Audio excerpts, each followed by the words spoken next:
Vous le savez, ça fait 6 semaines maintenant que sur France Info, nous suivons ce rêve d'Himalaya, ce pari fou de Steven Le Yarrick, ancien cycliste professionnel, de traverser le Népal d'est en ouest par l'Himalaya.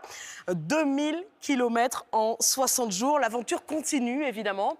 Et sur le parcours, eh bien, l'accueil, notamment par les populations locales. Regardez, le récit est signé Arthur Nice avec les images de PUN Grotti. Ça fait 1h30 qu'on monte. On n'a pas eu 1 mètre de plat. Je suis dégommé. L'ascension du camp de base du Kanchenjunga accomplie, il faut maintenant redescendre de l'autre côté de la montagne. Une descente aux enfers. 2 cols doivent être passés, l'un à 3000 mètres, l'autre à 5500 mètres d'altitude, dans la neige et le brouillard.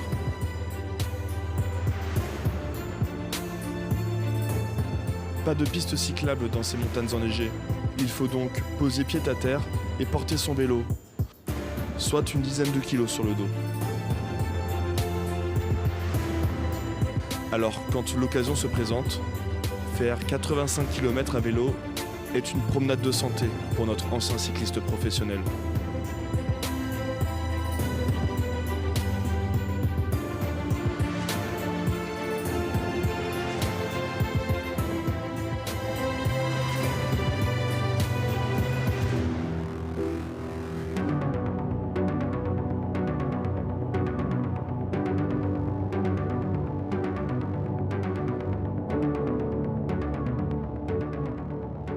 Cette balade conduit nos aventuriers à une ferme, perdue, dans le fin fond du Népal. Elles étaient sur notre chemin, on n'était pas du tout au courant du positionnement de ces fermes en fait, qui emmènent des yaks au Tibet. Aujourd'hui, je pense que c'est une de mes plus belles expériences depuis le départ de cette aventure, de rencontrer ces gens qui attendaient pas forcément grand chose de nous.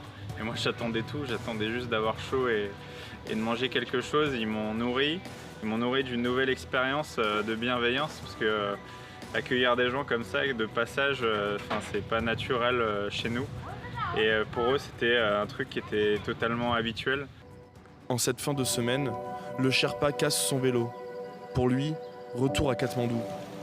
Synonyme de 5 jours d'absence, 5 jours sans guide, sans partenaire, pour continuer son rêve d'Himalaya.